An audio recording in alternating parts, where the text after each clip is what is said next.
Hey, thanks for joining me, and today what we're going to do is we're going to make a cute little flag and a happy 4th of July shelf sitter signs. Be sure to check out the comments for all the supply information on this project. So to get started, what we're going to do is we're going to take the 2 larger wood plaques, and I'm going to use wicker white paint by Folk Art. You can see that I just used a foam brush and went over the tops. And you want to go ahead and go over the sides and the back of the project as well. I didn't do that at first, and I'm wishing I had. It's kind of an afterthought, but what I did was I went ahead and the next step is I used a navy blue. It's by Folk Art also, and did the bases of the project, the 2 8-inch pieces of wood. So you want to go ahead and do the fronts, backs, and sides of both those 2 pieces as well. So here you can see where my afterthought was. So I went ahead and finished up the sides of the project. For this video, I didn't do the back of the project, but after I finished, I did go ahead and do the back. Next, I just wanted to make sure that all the front areas were dry because I am going to adhere the napkins. I took the napkins down to 1 ply, so be careful when you're separating those.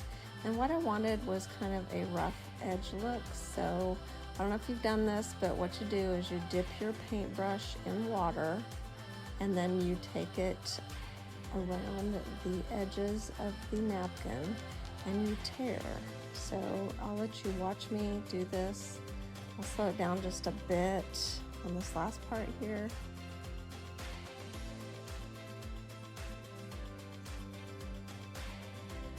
I love this look of the frayed edges versus just clean crisp lines. So you can see, just be careful when you're tearing, and just make sure you say part of your napkin in case you mess up, to where you can do a do-over if you need to.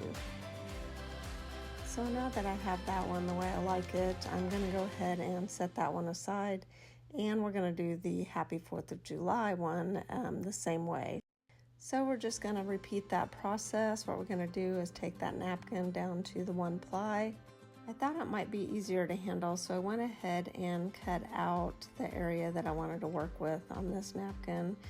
And you can see here what I did was I just took the water and the paintbrush and went around and used my fingertips to fray the edges the way I wanted it to look.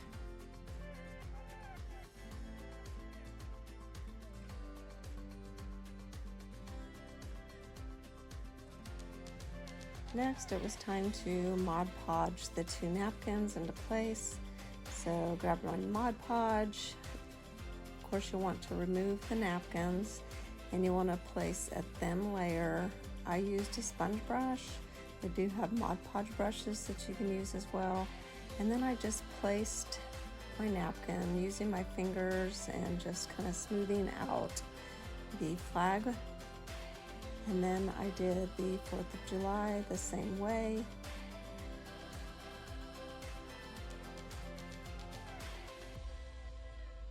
After I got the Happy 4th of July in place, I went ahead and got some parchment paper and a small craft iron and just went over each of the pieces. Next, I just wanted to make sure each of the pieces were nice and dry. I did want to go ahead and apply another layer of Mod Podge over those napkins just to make sure that they stayed adhered very well. So you can see that I just applied a thin layer on both of those. I then set those aside to dry and wanted to work with my base pieces. So next I took my mini sander, just used a fine grit, and kind of went over each of the base pieces. After sanding those, it was time to get my dowel rods ready. I wanted to make sure that I had holes put in place on those, and I needed to cut my dowels. So I took and cut 2 of my dowel rods down to about 3 inches a piece. I painted 1 dowel rod the wicker white, and then I used cardinal red Folk Art paint for the other one.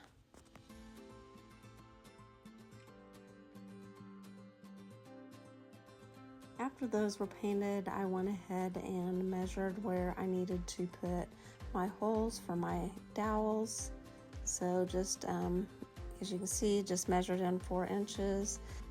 Then I lined up my signs and just made sure that they were going to be about the same. I used a 1/4 inch drill bit and went ahead and drilled holes in for each of the dowels.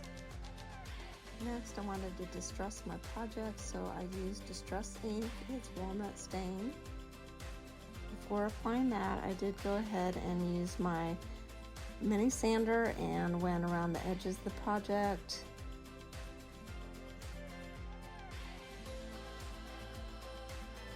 When applying the distress ink, you can use it directly from the ink pad to your project, but I do like to go ahead and use an ink blender and just kind of work that around the project. I think it softens it a bit.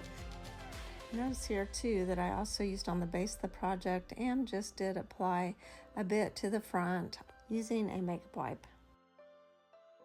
After achieving the look I want, I just went ahead and put those together and set that one aside to work on the flag.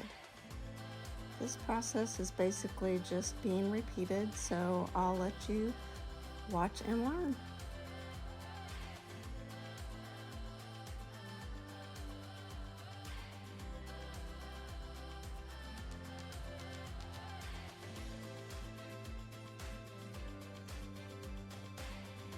So once I finished distressing that, I went ahead and assembled the flag, and pretty cute, guys. Next, what we're going to do is work on the bow. So what I wanted to do is kind of make some little messy mini bows for each of the bases. As you can see, I just used like 5-inch strips of fabric, and I did rip those instead of cutting those. Once I got the fabric strips ready, I went ahead and grabbed my little mini bodabra, and what I did was I put a piece of jute there so I could tie those off. And basically, I'm just gonna crisscross the different fabrics just to kind of achieve the look that I want. Once I get that bow ready, I'm going to just pull up that jute there and tie that off. And you can see that it makes just a cute little messy bow. Then I did go ahead and add a cute little piece of jute bow there and adhered it to the bottom of the sign. So really cute. Gonna go ahead and do the other bow for the other sign. So just repeated that process right there, as you can see. Then added that to the bottom of that sign. I did go ahead and add just a cute little navy blue star along with the jute bow on this sign. And y'all, I think they turned out really cute. Thanks for watching, and hope this inspires you to create some rustic decor for your home.